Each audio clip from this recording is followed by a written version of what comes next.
तेरा जीवन धन तो प्रति क्षण कम हो रहा है। लेकिन आचार्य कहते हैं कि जिसने जीवन को पहचाना है, जिसने अपने सांसों को मूल को जाना है, सिकंदर ने भी आखिरी टाइम में जान लिया था कि धन दौलत काम नहीं आती है। उसने सारा पैसा देकर भी कुछ श्वास शेष नहीं ले पाया। पूरी दौलत देने को तैयार था हकीम वैद्यों को, लेकिन मात्र 6 घंटे की मोहलत भी नहीं ले पाया। तब उसने कहा था कि मैं गलती करके जा रहा हूँ, मैंने जीवन भर सोचा ही नहीं कि एक दिन मौत आएगी। आज पता चला है मौत सामने खड़ी है तो कोई काम नहीं आ रहा है। सिकंदर ने कहा था मेरे हाथ निकाल दो ताकि लोग देख सके कि मैं गलती करके गया हूँ और लोग जोड़ जोड़ कर नहीं जाएं, क्योंकि छोड़ कर जाना है तो जोड़ना किसके लिए। आज लोग कहते चोरी बढ़ गई, बेईमानी बढ़ गई। मैं कहती चोरी बेईमानी नहीं बढ़ गई, हमारी आसक्ति बढ़ गई, हमारा परिग्रह बढ़ गया, हमारी इतना दिल छोटा हो गया कि किसी को 2 रोटी देने के लायक नहीं रहा, किसी को 2 शब्द सहानुभूति के नहीं कह पाते हम। और सहानुभूति भी देते हैं तो नमक मिर्ची की तरह लगा लगा कर देते हैं। किसी के घर जाते हो तुम फूल क्यों ले जाते हो? अरे फूल दूसरे दिन जाकर कचड़े में फेंक जाएंगे। फूल की जगह ले जाना हो तो मिठाई के डिब्बे ले जाया करो, फल के डिब्बे ले जाओ किसी बीमार को देखने जाते हो तो। लेकिन आदमी इतना बीमार, इतना बेईमान है कि फूल के गुलदस्ते ले जाता है कि जीते रहो तो बैठे, मर जाओ तो क्या श्रद्धांजलि है। इतना बेईमान है आदमी, कुत्ते की तरह हो गया। पूछ भी लाता और भौंकता भी है। मालिक देखे कि मित्र है तो भौंकना बंद कर देगा, पूछ हिलाता रहेगा। ऐसे ही आजकल का आदमी हो गया। और आपने देखा होगा जैसा मौका वैसा काम। हमने कहा सिकंदर भी खाली गया था। सिकंदर ने कहा था कि मेरे हाथ बाहर निकालो। सिकंदर जब गया दुनिया से सभी हाली बहाली थे। सिकंदर जब गया दुनिया से सभी हाली बहाली थी। पड़ी थी सामने दौलत मगर 2 हाथ खाली थे। आज ऐसी हालत हमारी और आपकी भी होगी। घर में लोगों को जाते हुए देखकर अर्थी का क्या अर्थ है। हमारे बुजुर्गों ने अर्थी में पूरे पंचायत को बुलाने का कोई प्रावधान रखा था। वो सोच समझ कर रखा था कि लोग जाने कि कुछ साथ में लेकर नहीं जाएंगे। पूरा जलसा निकालो, गांव के मुख्य मार्गों से ले जाओ ताकि लोग गांव वाले से सचेत हो जाएं कि जोड़ना नहीं। जब छोड़ना है, लोग कितने बेईमान हैं। ये बेवफा है, ये दिल अभी मानता नहीं। ये बेवफा है, ये दिल अभी मानता नहीं। कम वक्त ना समझे ने जानता नहीं, कम वक्त ना समझे ने जानता नहीं।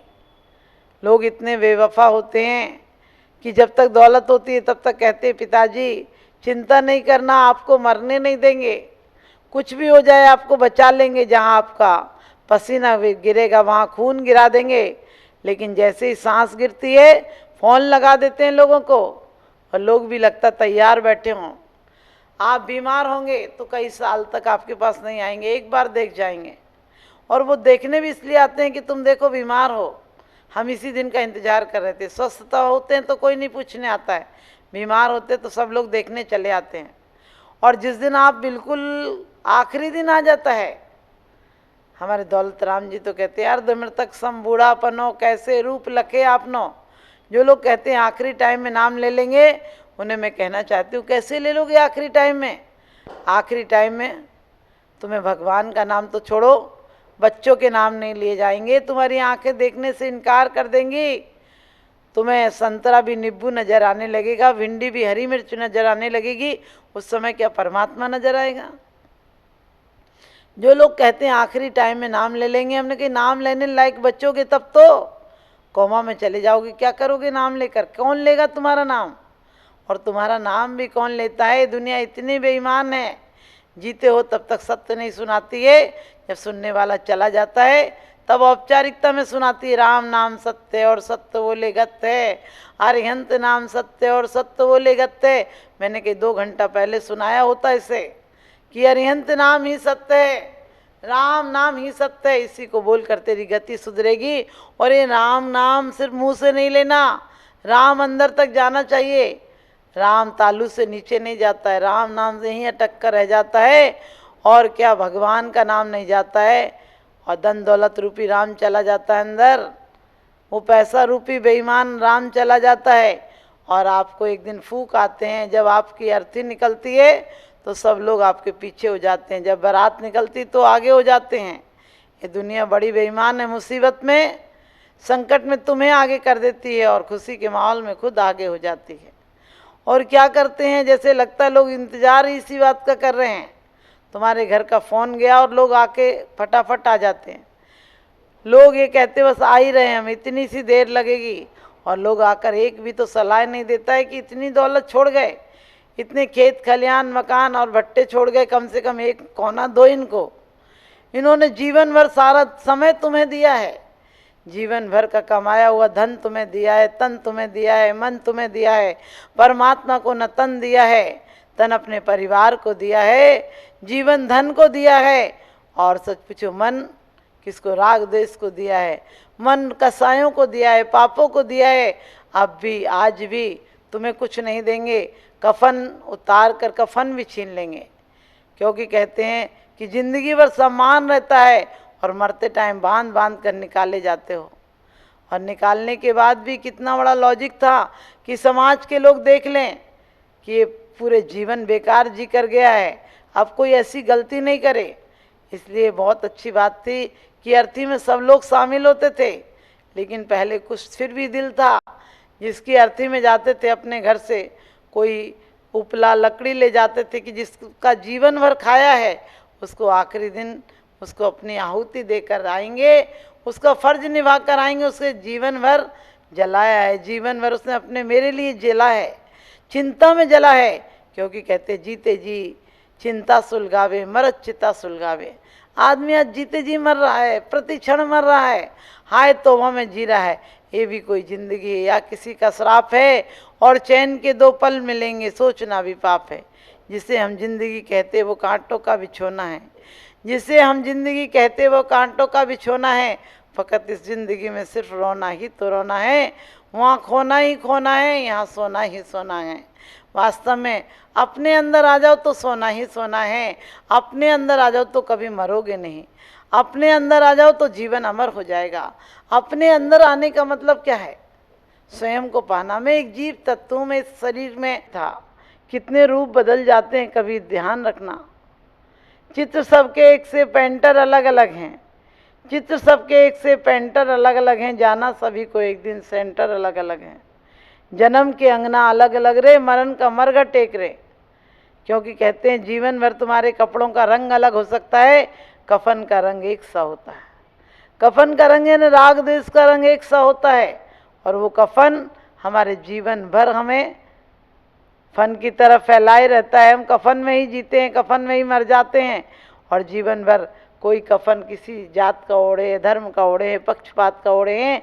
इन सब कफनों से ऊपर आएंगे और राम नाम को जीवन में लाएंगे। राम नाम रूपी सत्य को अपने जीवन में लाकर एक बहुत सुंदर मधुबन बनाएंगे। मधुबन बनाएंगे का मतलब जीवन को एक सुंदर गुलदस्ता बनाएंगे, सब रंग के फूलों, कोई जाति पाति के हों, कोई ऊंचा नीचा हो, हम सबको एक सा समझेंगे। क्योंकि सत्य से मैत्री, सब प्राणियों में मैत्री आ जाएगी तो हमारी मौत भी जिंदगी में परिवर्तित हो जाएगी, मौत भी त्योहार बन जाएगी, मौत भी उपहार बन जाएगी। जिस दिन हमें सब प्राणियों से वात्सल्य भाव आ जाएगा, उस दिन हमारी मौत पर तीन लोक के नाथ बन जाओगे। हम जब मौत आएगी तुम तीन लोग के नाथ बन जाएंगे। हमें ऐसी मौत पाना है, हमें ज़िंदगी में अफसोस करके नहीं जाना है। एक सेठ मर रहा था, आपको पता है, आप अपने बच्चों के लिए लंबी लंबी उम्मीदें करते हैं, लंबी लंबी कामनाएं करते हैं, बहुत बड़ी बड़ी। जिन मंदिरों में आप बच्चों की लंबी उम्र की कामनाएं करते हैं, वही बच्चे उन्हीं मंदिरों में जाकर तुम्हारी मौत की कामनाएं करेंगे। सच बताना, यदि तुम्हारे घर पर कोई 6 महीना बीमार रह जाए, साल भर बेड पर रह जाए, तो आप लोग क्या करते हो? मंदिर में जाकर कहते हो हे भगवान इनकी मिट्टी समेट ले। मैंने कि मिट्टी समेट ले? जब तक बैल लदो बनियारो तब तक चाय घनेरी, थके बैल की बात न पूछे फिरता गली गली रे। जब तक जवानी है तब तक बच्चे भी कहते पापा आप जल्दी आ जाए करो मंदिर से, आप दुकान पर ग्राहकी होती है। जब आपका आखिरी टाइम आता है, बुढ़ापा आ जाता है, आप बीमार हो जाते हैं, लाचार हो जाते हैं, आपका चेहरा सूरत से बदसूरत हो जाता है, तब बच्चे भी कहते हैं पिताजी घर पर ही आराम किया करो, तुम्हारी शक्ल देख कर ग्राहक लौट जाता है। जब जवानी होती है तो बहू कहती है मम्मी जी जल्दी मंदिर से आ जाए करो, बच्चा आपके बिना रहता नहीं।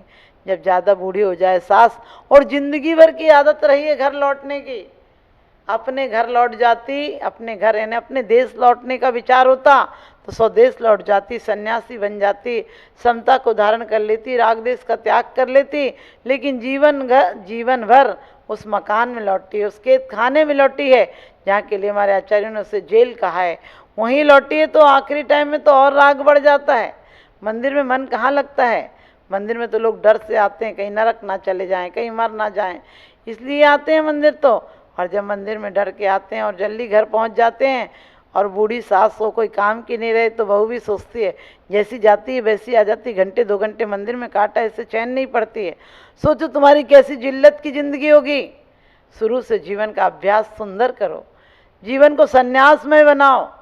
जीवन को यदि सुंदर बनाना है तो जीवन में प्रेम के पुष्प पिलाओ, तुम्हारा जीवन इतना आदर्श बन जाए कि तुम्हारे मरने के बाद लोग ये कहें कि वास्तव में वैसा जीवन किसी का नहीं हो सकता है। उसका अनुकरण करें, लोग अनुसरण करें। हम महान आत्माओं का अनुसरण करते हैं, अनुकरण करते हैं, उनके कदम पर चलते हैं। आप भी जीवन में ऐसे कदम पैदा करो, आप अपने जीवन में ऐसा दम लाओ, ऐसी शक्ति लाओ, ऐसी भक्ति जगाओ कि आपको लोग याद करें कि वहाँ उनका क्या जीवन आदर्श था, उनके आदर्श जीवन पर लोग चल सकें। आप आदर्शों की बात तो बहुत करते हैं, क्योंकि सत्य अहिंसा के उपदेश सुनते सुनते थक गए हैं लोग, सत्य अहिंसा के उपदेश सुनते सुनते थक गए हैं लोग। अब इन पर कोई चलने वाला भी चाहिए। आग लगाने वाले तो बहुत मिलेंगे, लेकिन अब इन पर नीर बहाने वाला भी चाहिए। तो हमने उपदेश बहुत सुने, हमने व्रत उपवास बहुत किए हैं, लेकिन अब वो व्रती बनेंगे जो कसायों पापों से विरक्त हो जाएंगे, और हमारी मौत समाधि मरण होगी, हमारी मौत सल्लेखना होगी, हमारी मौत आत्मघात नहीं होगी। और हमारी मौत को सुधारना है। यदि हम वास्तव में परम में सुख चाहते हैं तो प्रत्येक क्षण जन्म से वो संस्कार डालो। जवानी में भोगों में रहो तो वो संस्कार डालो कि भोग एक रोग की तरह हो, दवा की तरह हो, जिन्हें छोड़ने का विकल्प हो, अपने घर जाने का लक्ष्य हो। तो आप लोग अपने घर लक्ष्य जा सकते हो, और आपकी मौत पर मातम नहीं, महोत्सव बनाया जाए। आपका जन्म तो महोत्सव होता ही है, लेकिन मौत महोत्सव हो जाए, क्योंकि आप लोग बर्थडे मनाते, सच पूछो वो बर्थडे नहीं है, व्यर्थ डे है। प्रत्येक क्षण तुम्हारे व्यर्थ गए। यदि 50 साल के हो गए और कोई 30 साल का, उसे छोटा मत समझो, उसकी अभी 20 साल तुमसे ज़्यादा उम्र बाकी है, वो तुमसे बड़ा है। इसलिए अहंकार को मत लाओ। कोई ज्ञान में, कोई तप में, कोई बुद्धि में, कोई विवेक में, कोई उम्र में, जो भी जिस प्रकार से बड़ा है, सबको बड़ा मानो, तो एक दिन तुम भी बड़े हो जाओगे। और दुनिया में पाना है तो परमात्मा शक्ति पाओ, वरना सारी शक्तियाँ व्यर्थ हो जाएंगी। तो आप सबको उस परमात्मा शक्ति की उपलब्धि हो। और जिस प्रकार से कहा है कि जो साधु की संगति करता है और जो समाधि भावना को बहाता है, वो एक दिन मुक्ति जाता है, अपना कल्याण करता है और दूसरों का कल्याण करता है। साधु वो जलता चिराग होता है जो स्वयं का तो प्रकाश पाता ही है, दूसरों को भी प्रकाशमय बनाता है।